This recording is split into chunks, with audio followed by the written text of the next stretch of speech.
ദൈവത്തിന് സ്തോത്രം. പ്രഭാത മന്നയിലേക്ക് ഏവർക്കും സ്വാഗതം.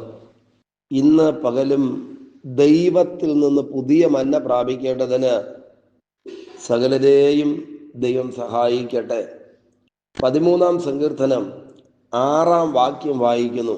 സങ്കീർത്തനങ്ങൾ 13-6. യഹോവ എനിക്ക് നന്മ ചെയ്തിരിക്കൊണ്ട് ഞാൻ അവന് പാട്ട് പാടും. പ്രിയരെ, അനുഗ്രഹിക്കപ്പെട്ട തിരുവചനം നമ്മുടെ ജീവിതത്തിൽ വിടുതലായി ഇന്ന് പ്രഭാതത്തിൽ മാറട്ടെ. 13-ാം സങ്കീർത്തനത്തിനകത്ത് 6 വാക്യങ്ങൾ മാത്രമുള്ള ഒരു ചെറിയ സങ്കീർത്തനമാണ്. ഈ സങ്കീർത്തനം എഴുതുന്നത് ദാവീദാണ്. 1-ാം വാക്യം തൊട്ട് താഴോട്ട് വായിക്കുമ്പോൾ വേദനകളിലൂടെയും ദുഃഖങ്ങളിലൂടെയും സങ്കടങ്ങളിലൂടെയും കടന്നു പോകുന്ന മാനസിക അവസ്ഥയെ നമുക്ക് കാണുവാനായി കഴിയും. എന്നാൽ അവസാനത്തെ വാക്യത്തിനകത്ത് ഒരു വിടുതലോടെ, ജയത്തോടെ, ആശ്വാസത്തോടെ പറയുകയാണ്, യഹോവ എനിക്ക് നന്മ ചെയ്തിരിക്കൊണ്ട് ഞാൻ അവന് പാട്ടുപാടും. നിശ്ചയമായിട്ടും ഈ പ്രഭാതം ദൈവിക നന്മകൾ നിറഞ്ഞതായി തീരുവാൻ, ദൈവിക നന്മകൾ കാണേണ്ടതിന് ദൈവം നമ്മുടെ കണ്ണുകളെ തുറക്കുന്ന, ദൈവിക നന്മകൾ അനുഭവിക്കത്തക്ക നിലയിൽ സാഹചര്യങ്ങൾക്കും സ്ഥിതികൾക്കും ഒരു മാറ്റം ദൈവം നൽകി തരുന്ന വിടുതലിന്റെ പ്രഭാതമായി തീരട്ടെ. ജീവിതത്തിൽ നന്മ കാണുവാൻ കഴിയാതെ ആശ്വാസമറ്റ് ആരെങ്കിലും ഈ സന്ദേശം കേൾക്കുന്നെങ്കിൽ നിശ്ചയമായിട്ടും ഇന്ന് പ്രഭാതത്തിൽ നന്മ വെളിപ്പെടുവാൻ, നന്മ അനുഭവിപ്പാൻ, നന്മ പ്രാപിക്കുവാൻ ഈ സന്ദേശം കാരണമായി തീരട്ടെ. സന്തോഷത്തോടെ സങ്കീർത്തനക്കാരൻ പറയുന്നു, യഹോവ എനിക്ക് നന്മ ചെയ്തിരിക്കൊണ്ട് ഞാൻ അവന് പാട്ടുപാടും.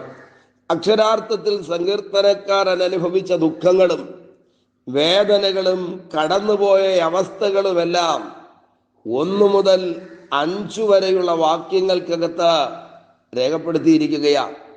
1-ാം വാക്യത്തിനകത്ത് സങ്കീർത്തനക്കാരൻ പറയുന്നത്, യഹോവേ, എത്രത്തോളം നീ എന്നെ മറന്നുകൊണ്ടിരിക്കും, എത്രത്തോളം നിന്റെ മുഖത്തെ ഞാൻ കാണാതെ വണ്ണം മറയ്ക്കും. 2 കാര്യങ്ങൾ. ഒന്ന്, ദൈവം മറന്നു എന്നുള്ള ആഴത്തിലുള്ള ചിന്ത. എപ്പോഴാ ദൈവം മറന്നു എന്ന് നമുക്ക് തോന്നുന്നത്? ചില പ്രതിസന്ധികളുടെ മുൻപിൽ നിൽക്കുമ്പോൾ, ചില പ്രശ്നങ്ങളുടെ മുൻപിൽ നിൽക്കുമ്പോൾ അറിയാതെ പ്രാർത്ഥിക്കുന്നവർ ചിന്തിച്ചു പോകും, ദൈവം പോലും എന്നെ മറന്നു കളഞ്ഞല്ലോ എന്ന്.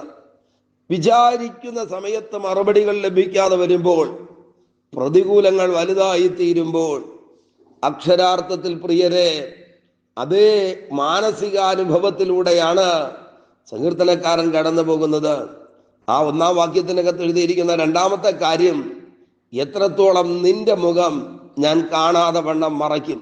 ദൈവമുഖം കാണേണ്ടതിന്, ദൈവശബ്ദം കേൾക്കേണ്ടതിന്, ദൈവത്തിൽ നിന്ന് പ്രാപിക്കേണ്ടതിന് കൊതിയോടെ ഇരുന്നിട്ടും ആഗ്രഹത്തോടെ ജീവിച്ചിട്ടും അതിന് കഴിയാതെ വരുന്ന അവസ്ഥ. അങ്ങനെ ഈ പ്രഭാതത്തിൽ ആരെങ്കിലും ഉണ്ടോ? ദൈവം പോലും എന്നെ മറന്നു കളഞ്ഞിരിക്കുന്നു, എനിക്ക് ദൈവ സാന്നിധ്യം അനുഭവിക്കുവാൻ കഴിയുന്നില്ല, ആരാധനകളിൽ പോലും ദൈവ സാന്നിധ്യം അനുഭവിക്കുവാൻ കഴിയാതെ ആത്മിക ജീവിതം മരവിച്ച അനുഭവത്തിൽ മുൻപിലേക്ക് പോകുന്ന ആരെങ്കിലും ഉണ്ടെങ്കിൽ നിശ്ചയമായും നിങ്ങൾക്ക് വേണ്ടി നന്മ ചെയ്യേണ്ടതിന് ദൈവത്തിന് കഴിയും. 1-ാം വാക്യത്തിനകത്ത് ഈ 2 കാര്യങ്ങളാണ് സങ്കീർത്തനക്കാരൻ പറയുന്നത്. 2-ാം വാക്യത്തിനകത്ത് എഴുതിയിരിക്കുന്നു, എത്രത്തോളം ഞാൻ എൻ്റെ ഉള്ളിൽ വിചാരം പിടിച്ച് എൻ്റെ ഹൃദയത്തിൽ ദിനം പ്രതി ദുഃഖം അനുഭവിക്കേണ്ടി വരും. എത്രത്തോളം എൻ്റെ ശത്രു എൻ്റെ മേൽ ഉയർന്നിരിക്കും. 2-ാം വാക്യത്തിനകത്തും വേദനാജനകമായ 2 കാര്യങ്ങൾ. ഒന്ന്, ഹൃദയത്തിനകത്ത് ദുഃഖം പിടിച്ച ദിനം പ്രതി ആശ്വാസമറ്റിരിക്കുന്ന, ആകുലപ്പെട്ടു പോകുന്ന അവസ്ഥ. അതാണ് സങ്കീർത്തനക്കാരൻ വെളിപ്പെടുത്തുന്നത്. ശത്രു പ്രബലനായി തീരുന്ന അനുഭവം. പ്രിയരെ, ഇന്ന് പ്രഭാതത്തിൽ ഇതേ മാനസിക അവസ്ഥയിലൂടെ കടന്നു പോകുന്നവരുണ്ടെങ്കിൽ, ഇതേ പ്രതിസന്ധികൾ ജീവിതത്തിൽ അനുഭവിക്കുന്നവരുണ്ടെങ്കിൽ, നന്മ ചെയ്യുവാൻ കരുത്തുള്ളൊരു ദൈവമുണ്ടെന്ന് മറന്നു പോകരുത്. 3-ാം വാക്യം പറയുന്നു, എന്റെ ദൈവമായ യഹോവേ, കടാക്ഷിക്കണമേ, എനിക്ക് ഉത്തരമരുളണമേ, ഞാൻ മരണനിദ്ര പ്രാപിപ്പാതിരിപ്പാൻ എന്റെ കണ്ണുകളെ പ്രകാശിപ്പിക്കണമേ. ആ വാക്യത്തിന്റെ മൊത്തത്തിലുള്ള ആമേൻ അർത്ഥമെടുത്താൽ നമുക്കറിയാം, മരണത്തോട് അടുക്കത്തക്ക നിലയിൽ പ്രതിസന്ധികളുടെ വലിയൊരു കൂമ്പാരം സങ്കീർത്തനക്കാരന് നേരെ കടന്നു വരികയാ. പ്രിയരെ, ഈ രാവിലെ സഹായിക്കാൻ ആരുമില്ലാതെ, താങ്ങാൻ ആരുമില്ലാതെ, വേദനാജനകമായ സാഹചര്യങ്ങളിലൂടെ പോകുന്ന ആരെങ്കിലും ഉണ്ടോ? ആമേൻ. നിങ്ങൾക്ക് വേണ്ടിയാണ് ഈ സന്ദേശം. നിങ്ങളെ വിടുവിക്കുവാൻ, രക്ഷിക്കുവാൻ, സഹായിക്കുവാൻ കരുത്തുള്ള ദൈവത്തിന്റെ കരം ഈ പ്രഭാതത്തിൽ വെളിപ്പെടട്ടെ. 4-ാം വാക്യം പറയുന്നു, ഞാൻ അവനെ തോൽപ്പിച്ചു കളഞ്ഞു എന്ന് എൻ്റെ ശത്രു പറയരുതേ. ആമേൻ. തോൽവിയിലേക്ക്, തകർച്ചകളിലേക്ക്, പരാജയങ്ങളിലേക്ക് പതുക്കെ പതുക്കെ പതുക്കെ പോകുന്ന അനുഭവം.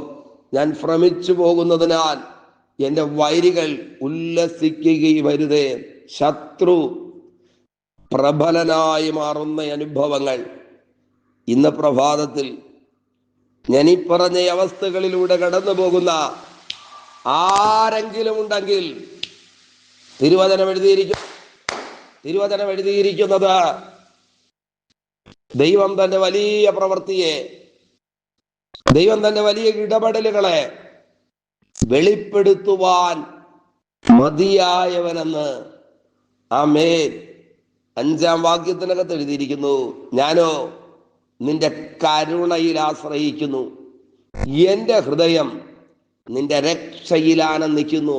4 വാക്യങ്ങൾക്കകത്ത് കടുകട്ടിയായ പ്രതിസന്ധികൾ കണ്ണിന്റെ മുൻപിലുള്ളപ്പോൾ, വേദനയും പ്രശ്നവും ശത്രു പ്രബലനായി മാറുന്ന അനുഭവങ്ങളും മാത്രമുള്ളപ്പോൾ,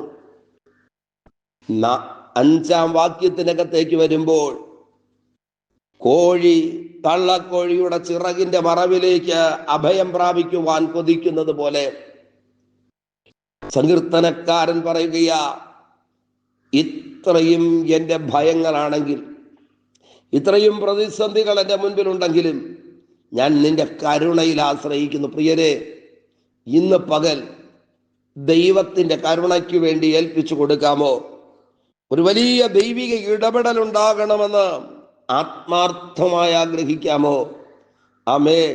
എൻ്റെ ഹൃദയം നിന്റെ രക്ഷയിൽ ആനന്ദിക്കും. വിശ്വാസത്തോടെ പറയുകയാണ്, മുൻപിൽ പർവ്വതത്തിന് തുല്യമായ പ്രതിസന്ധികളുണ്ട്, ഭയാനകമായ വിഷയങ്ങളുണ്ട്. ആമേൻ. ആ സമയത്തും പറയുന്നു, ഞാൻ ഈ ദൈവത്തിൽ ആശ്രയിക്കുമെന്ന്. നിങ്ങൾ എവിടെ ഇരുന്നുകൊണ്ടാണോ ഈ സന്ദേശം കേൾക്കുന്നത്?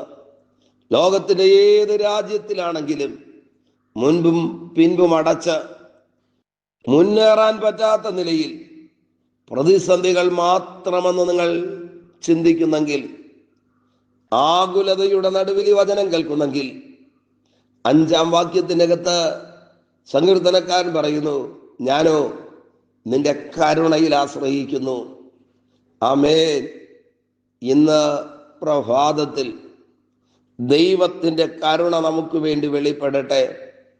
എൻ്റെ ഹൃദയം നിന്റെ രക്ഷയിൽ ആനന്ദിക്കും. 6-ാം വാക്യമാണ്, അവസാനത്തെ വാക്യമാണ് ഞാൻ പറഞ്ഞു തുടങ്ങിയത്. യഹോവ എനിക്ക് നന്മ ചെയ്തിരിക്കൊണ്ട് ഞാൻ അവന് പാട്ടുപാടും. യഹോവ എനിക്ക് നന്മ ചെയ്യണമേ എന്നല്ല, ചെയ്തിരുന്നെങ്കിൽ കൊള്ളാമായിരുന്നു എന്നല്ല, ഉറപ്പോടെ പറയുകയാണ്, എനിക്ക് നന്മ ചെയ്തിരിക്കൊണ്ട് എന്ന് പറഞ്ഞാൽ അവസാനത്തെ വാക്യത്തിലേക്ക് വരുമ്പോൾ ദൈവിക നന്മ അനുഭവിക്കുന്ന സങ്കീർത്തനക്കാരനെ കാണാം.